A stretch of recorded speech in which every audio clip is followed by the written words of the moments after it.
If we could go to Secretary of State then, Pat. So we were talking Giannoulias, Valencia, and what are your thoughts on how that made out? Alexi only got 52% of the vote.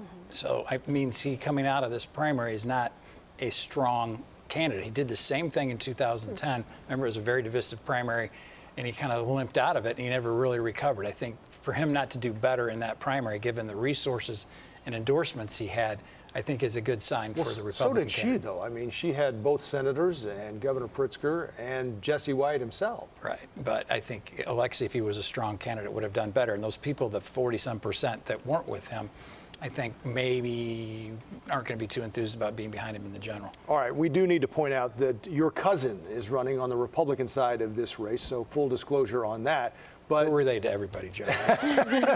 Yeah. So how do you like this race, though? I mean, I know obviously you like him. You told us on our earlier broadcast you did. But what makes you think he has a chance against Giannoulias? Dan's a very reasonable guy that people up on both sides of the aisle have a lot of respect for, and people north of I-80 have a lot of respect for. He's kind of a guy that gets the job done, and again, is very well liked. I think there will be some Democrats that didn't necessarily support Alexi that might have an interest in supporting Dan, particularly with labor.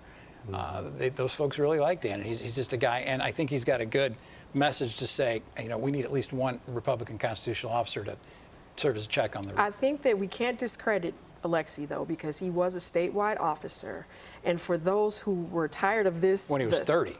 Yes, yeah. but still. No, but I mean, he was young. His name wasn't Smith. It was Giannoulias. Yeah. You don't forget that name. I still can't spell it. So, but given that amount of time and that amount of expertise in the primary, there was a lot of mud thrown and it went on everyone. So here's the thing. When he runs for this, maybe the name recognition might still create some type of familiarity. He endorsed Tom Cross, the Republican, in the treasurer's race. But you got to have money to show that. Will they put enough money into you know how that people works. If you jump on the other team, I've done it before. You pay for it for a long time. Okay. All right. So speaking of the Secretary of State's race and replacing longtime holder of that seat, Jesse White, the longest serving Secretary of State in Illinois, a position he's held for 24 years.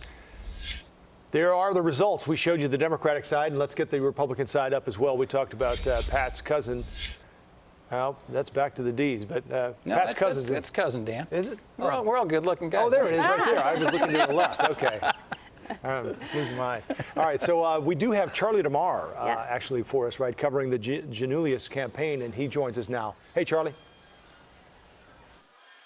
Hey guys, the party is on here at the Grand Sheraton Hotel. Alexi just got off the stage after giving his victory speech. As you saw, as you've laid out, he won soundly as the Democratic Party's nominee for Secretary of State. That office has not been open. That seat has not been vacant for more than 20 years, of course, occupied by Jesse White. Now, Giannoulias, this really is a return to politics for him after holding the state treasurer's office over a decade ago. And he did have the backing of the Cook County Democrats and some major labor unions across the state. And it didn't hurt that he had over $4 million in campaign contributions. I want to listen in to his speech just moments ago.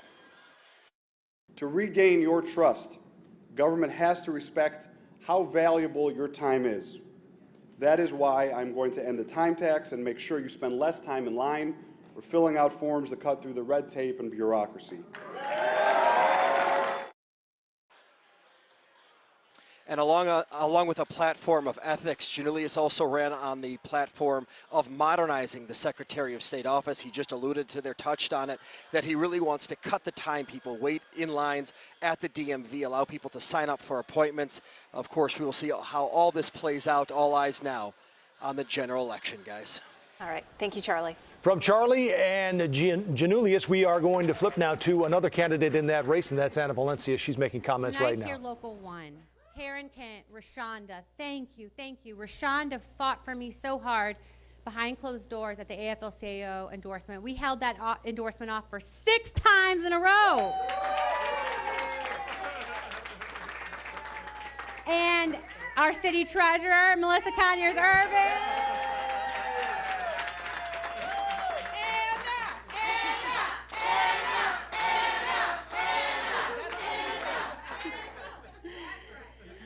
I want to thank the bricklayers and the painters as well for taking a chance on me, the Illinois Nurses Association, Planned Parenthood of Illinois. Illinois Now.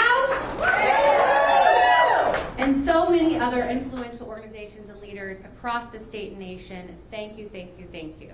Okay, personal. I'm going to save the personal for last. I'm making an edit here. To Anna Valencia giving her concession speech as she did not get the victory that she ultimately wanted in this race for her first state race as Secretary of State. The results only getting about 34% of the votes tonight. But she did say certainly that she believes that this is still a win for her, because despite this being her first state race, she says that this was a race for women, a race for her culture, and so giving the indication that this will not be her potentially last state race. Let's keep in mind, it was in 2017 that she became the Chicago City Clerk, and she still holds that position until next year of March of 2023. But we do know that she called Alexi, and she gave her congratulations, and tonight she is unfortunately giving a concession speech and thanking many of her supporters here in the West Loop. I'm going to send it back to you in the studio. Jermont, thanks.